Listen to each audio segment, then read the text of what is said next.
guest today. We have Jade, wonderful, beautiful young lady who's hanging out with me and drinking a little bit. How you been? Good. How about you? Man, I'm, just trying to make it. Yes, girl. I'm trying to make it every day. It's hard. Yes. But I'm making it. Either way, so we're here today. Great topic today. This is our, we can get started. This is our drink of the day. It's called the piece of ass. So that might. So basically all it is a little bourbon, amaretto, a little sour. I had a little lemon juice to kind of even it out a bit. But we can taste it and see. I don't know. I think it's, okay. This is cheers. Yep. I do this wrong all the time. I do this wrong. Not bad. It's strong, but not bad. It's strong too. I'm glad you added that lemon juice. It's strong? It's alright. Liquor? No. It's not that bad. I don't know. Anyway, we like it because the name is called The Piece of Ass, and that leads us to our topic today, which is women and music. Women and hip hop. I guess that's like, it makes sense. The thing that really got us going is that we've been watching basically how hip hop is moving. We have Lizzo. She let us know every time she was mad at TikTok because they were taking off taking off her videos In her bathing suit. because and then she was at the Lakers game or some NBA game. Right. She was sitting courtside, got up, and she had all that ass. Yes. Hanging out. And then we have, of course, we've got Meg. We talk about Meg a lot this season, but she's always got that. Did you ever see Players Club? I did. Remember Ronnie with the cowgirl hat with the chaps and all of that? I don't remember that scene specifically. Don't you feel like Meg Thee Stallion reminds you of Ronnie from, for y'all who are at home or watching this, you definitely remember when she had that on. Meg Thee Stallion had a few looks that remind me of that, and I've seen her ass in that, plenty of times.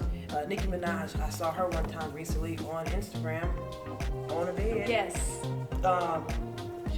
Shaking her ass. So, and the list can go on and on and on. As an artist, if I understand you rap and you sing. Yes. How important is your ass to your career? Do you think? That's a legitimate question. I mean, I feel like it's just kind of. I feel like even in these past couple of years, seeing the girls, like especially the younger generation of girls that were rapping coming up, it's like at first you saw them toting guns, talking about gang life, all that. It's like these little girls are not doing any of that, but they have these big guns, whatever. And then you had Cardi B come into the game, City Girls, more of these girls, and I feel like it was a sexual freedom thing, but now it is a whole lot of ass. Is it sexual freedom? This is a great question. Is it sexual freedom, or is it a pimpo scenario? Ooh. It's like a thin line, because if a woman decides, like I feel like, if you look at, let's just take it back like years and years ago, like Madonna showed us everything, Right. A lot of shit we didn't want to see, she showed us. You know what I'm saying? On her early work. And I think for her, it really was about sexual freedom, or being provocative enough that she could get, capture the attention of everybody, but it was on her terms. So too. It was like, I want to do this. I want to masturbate on a bed, on stage. That's what I want to do. Right. This is a part of my artistic freedom. Yeah. I don't think anybody behind her was saying, well, bitch, look, if you don't get there and play with yourself, we're not going to put this. So, do you think that today's artists, especially black female artists, black rappers specifically, it's really artistic expression, or is it more of, look, you got to do this to sell the records, to have the limelight, to have this exposure that we're going to give you? If you don't do it, you won't. I think it's both. I think that some of the girls feel like that's just what they want to do and they're having fun. And you have, I don't know, I feel like throughout my career, some of my biggest haters have been men. In what way? Like, I don't know, it's just like they try to make some men that I have worked around, they will make you feel like you have to tone down who you are. For the girls, I don't know. I feel like some of them want to do it, and then you have your really conscious girls who are kind of anti. Right. And I don't think I like both either extreme, but right.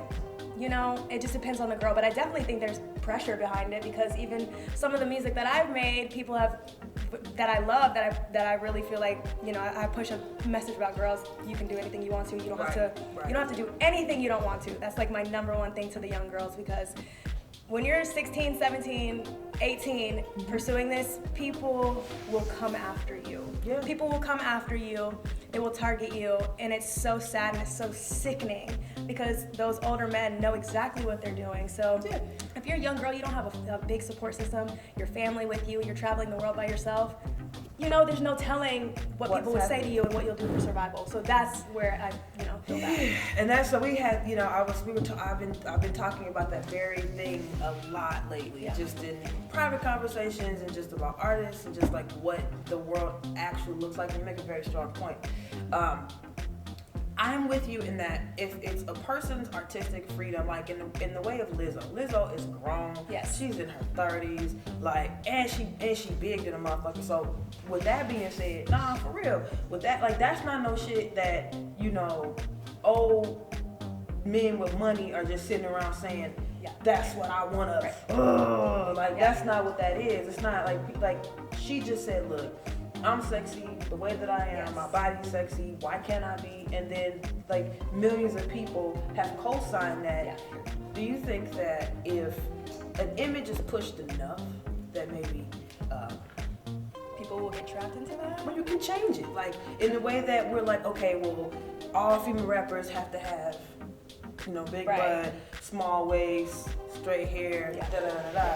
Can you push a different narrative? Because like in the case of Lizzo, like I'm getting used to it, and I think everybody else is getting used to it, and it's really not as strange as we, might have thought it would have been to have a plus size rapper. I love it. I think that for in our community there are all types of body types and shapes, and I just love that there are young girls that can identify with that and be bold and be out there instead of being like, well, I don't look like her. And it's like these girls that are super shapely, their bodies and whatever, and it's like, well, not a lot of us do look like that. But when these little girls are coming up and you're idolizing these people and you want to be like them, and they're your idols because they seem so free, right. It's really hard for them to they think that's what they're gonna grow up to, what they need to grow up to look like. So I love seeing all the diversity. I feel like we have a lot of cool girls now, but there's been a period of time in these past couple years where people are like,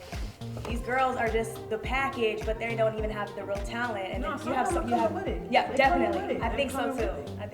Yeah, I love saying that. Well, you know what, Jade? I have enjoyed all of this conversation, and you rap and you sing too. So is there something that we can find you so we can know what you're doing?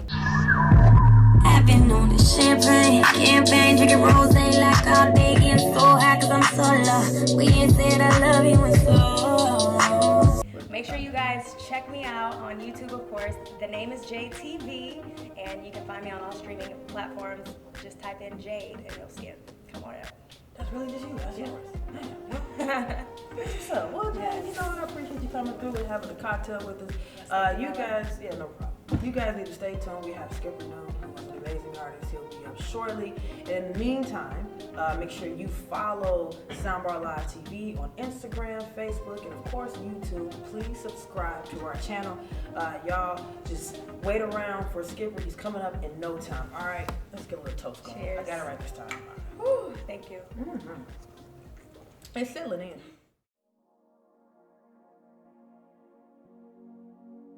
So if Gentleman Jack was music, it would be our next guest. Welcome our newest Soundbar Live patron, Skipper Noon.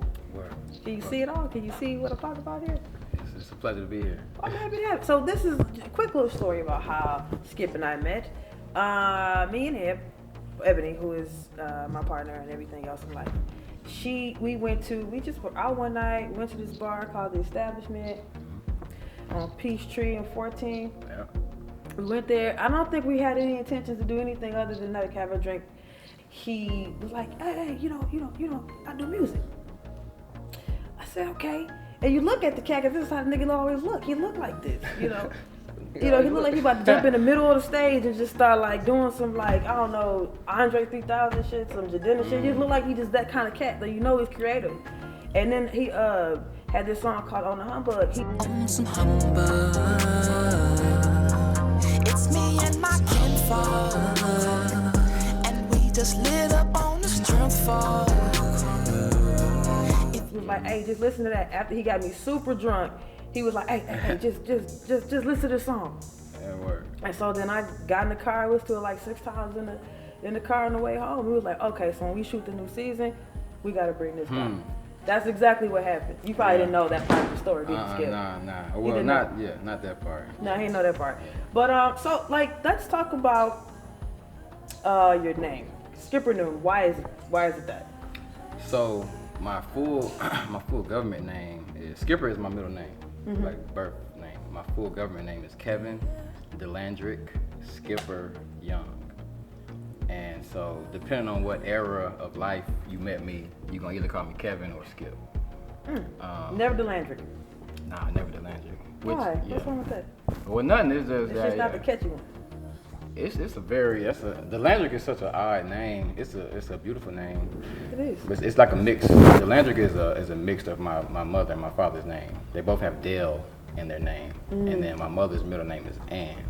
So they put Dale and they just threw the Drick on the end, DeLandrick. Just, you know how we do. That's how we do. Black we put people. stuff together, yeah. That's how my sister got her name. Yeah. I used to be ashamed of the name Skipper, like when I was little. Really? Yeah, you know, you don't know no better. It just sounds, it's a weird name. I'm like, why do I have 2 middle names, first of all? And then, what am I gonna do with Skipper? And so I didn't, you know, I really didn't claim that name until I got older. And I thought it was really cool, and I wished I always went by Skipper. But yeah, for the majority of the time now, people pretty much call me Skip. I can't believe your name is Kevin. Skipper. You're right. Yeah, that's like, you're not you completely own the Skipper News. Like that's like, it's like everything. But I really want to get into your artistry and like kind of where you going with this whole thing, because people really don't like. I mean, they see you like, okay, he bartends, he does that, and that's what this show is about. Just kind of like showcasing new up and coming people who folks haven't, you know, they don't know. But I really feel like there's something about you. Like you have a certain je ne sais quoi. There's just something that you have with your style, your way you talk, even, you know. And then it comes across in the music. So like, what about music is drawing you to that? Because I feel like you have a lot of artistic creativity. Man, I mean, well, like everybody, you know, you grow up and you listen to what your parents listen to. I grew up on a lot of Peabo Bryson, grew up on a lot of, Hall & Oates. They didn't listen to Hall & Oates. I got on the Hall & Oates later. Okay, come on now, yeah, Sarah Smile. But being from Atlanta, man, like, I'm from Atlanta, born and raised. Yeah, born in Atlanta, raised in Fayetteville. For those of you who know what Highway 279 is, that's Old Nasty, Old National. Oh, that's the black people stuff there. Yeah, I grew up in Fayetteville, raised on. I like to say I'm raised on Outkast and sweet potatoes. Huh. You know, so. Fair. But I've had a lot of different influences as far as music goes. Because we're talking about how you grew up, and I want to quickly. I remember we had a conversation about your father. And you're actually because he not only does he do music, but he also like you write screenplays. I write screenplays. Now you haven't shot this, but you just wrote it, right? Yeah. So you have a screenplay that you've written about your father, who's a really interesting man. He is now. You got a good memory. Yeah, I mean, you say interesting things. He's now in his 80s. Yeah. So my dad will be. Our birthday's actually 2 days apart. So he's about to be 80. Growing up, he would like literally just tell us all these different stories, like as you naturally would to your kids. Right. And growing up, it just always, a lot of the stories just seemed larger than life type shit. Like, that actually happened? Yeah. And you know, and he's telling these stories like over and over again as I get older. And as I got of age and started to take writing more seriously, I said to myself, this should be a movie. It was just super interesting. It was super interesting. Like, he's interviewed Muhammad Ali. Like, and he lost the footage, and he don't think it's a big deal. So he interviewed Ali. So Ali, there was a, and you can Google this. There's a charity event in the 80s, or the early 80s, or the late 70s. It was a spoof boxing match between Muhammad Ali and Maynard Jackson, which is obviously what Hartsfield Jackson is. Yeah, our former. And it was a spoof boxing match, and my dad at the time was at Morehouse, and he was the lead photographer for Morehouse. And so they gave him the ticket to go get the footage of, Right. the spoof boxing match. And he came in and he said it was these very staunch Muslim men, and they ushered him all the way to the front because he was a black photographer. He was the only black photographer. I don't know if he was. I don't know if he was. Photographer. Yeah. I don't know if he was the only one, but they ushered this man. They ushered my dad all the way to the front of the thing, and like he was in Ali's corner. He does have photos of that, but I wish he had the footage, man, because I think that would be so amazing. And he played it way down. I don't get it. Well, I think it's a great thing that you, because your father has lived a long life, to have a child over 50, because he was about that. Yeah. When you came about, He's not impressed by a lot. He's not impressed by a lot. So he don't think it's a big deal that he lost his footage. And I every time I think about it, I talk about it, and I'm like, you had Ali on camera. And he said Ali ripped the mic out of his hand and said, "Yeah, I'm about to whoop this fool." Talking about man. Right. Obviously he was joking, but yeah. So that's just one thing in of many. So I really want you to get that story to fruition, and we're gonna put a picture up of your dad. Give us a picture of your dad so you can see that this man is 80, but he looks like he's not a day over 45. That's because he so colors. There's that. Hair. Oh well, I don't know. He's still 80. So there's that, and then you've got this music. Where are they gonna be able to find your music? Everywhere. My Instagram is I am Skipper Noon, spelled regular, and it'll be on Apple Music, Spotify, SoundCloud. It'll be out April 3rd, so by the time this films, it'll be Hopefully. out. Word. Now I want to ask you the final question that we ask all of our artists. Okay, so if your music were a drink, and I know I'm gonna get a good answer for you, what would it be? And what would it taste like? If my music was a drink, I would call it Luxury Ratchet. Luxury Ratchet. Okay. Yeah. And so then what would it taste like?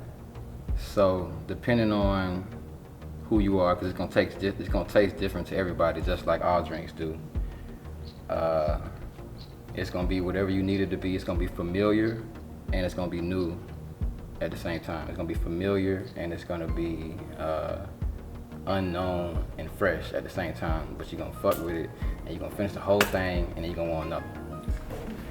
That was the best answer. Oh my God. Go ahead. Cheers, Give me a cheers to a piece of ass. That's right. That was the name of the drink. So I want to say, I've been told I laugh like an old man. Did you hear that? Yeah, I didn't, but you have a lot of shit that I don't quite understand, but I love it. So I love it though. So once again, this is Skipper Noon, Mela, Soundbar Live. Hey, you guys, it's been a great. And I want to say, I was going to say this too, just because we look alike, like the majority of us here look alike, except for my boy. I love you, dog. I'm very impressed with y'all, and I'm very like just the fact that we're all in here, we look the same. I'm very impressed, and it's a pleasure to be here, and I'm thankful to have been led to you all, and thank y'all for having me. Well, thanks for coming. That's all we can do is just keep a spot. So once again,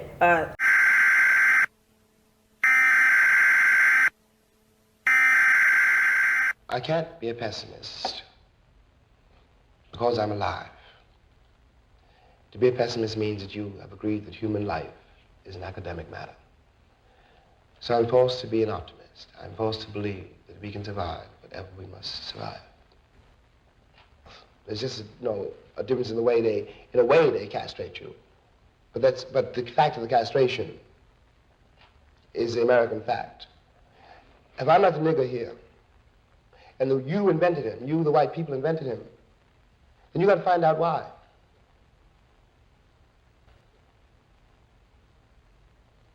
The future of the Negro in this country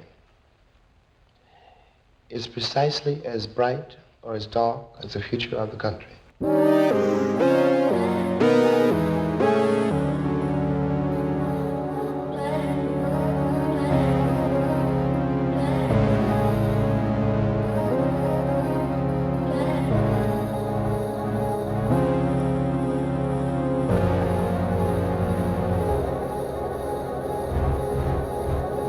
I was like, no way, this is a luau party.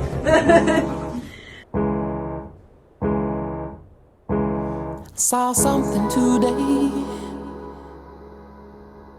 that made my heart fall out of place.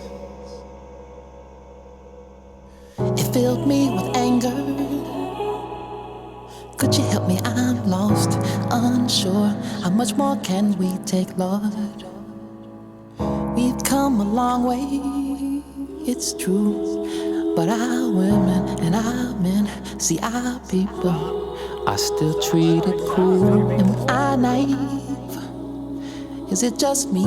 Or could this world be turning sideways? Nowadays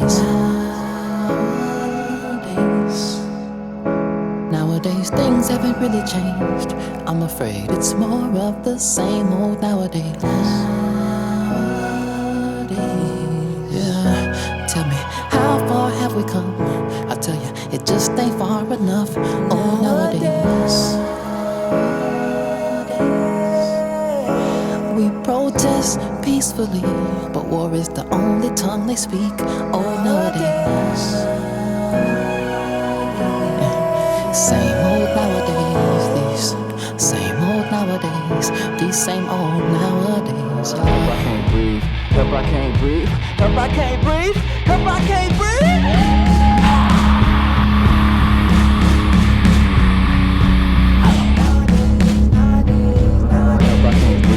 Help, I can't breathe. Help, I can't breathe. Help, I can't breathe. Help, I can't breathe. Help, I can't breathe. We gotta plot, plan, strategize, organize, mobilize. Freedom ain't free. Freedom ain't free. No justice, no peace. Killer said we gotta plot, plan, strategize, organize, mobilize. Help, I can't breathe. Help, I can't breathe. Freedom ain't free, no justice, no peace.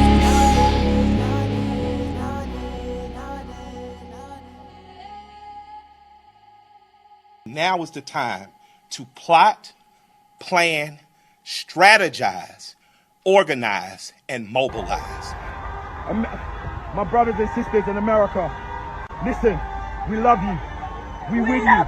We love you. We love you. You're not alone. You've given us so much opportunity. You man have done so much for the world and so much for the culture. And that's why we're here. That's why we're here. You're not alone. You will never be alone. This is a lifelong commitment. Even though we're protesting after this day, we will be a part of this for a lifelong. It's a lifelong commitment.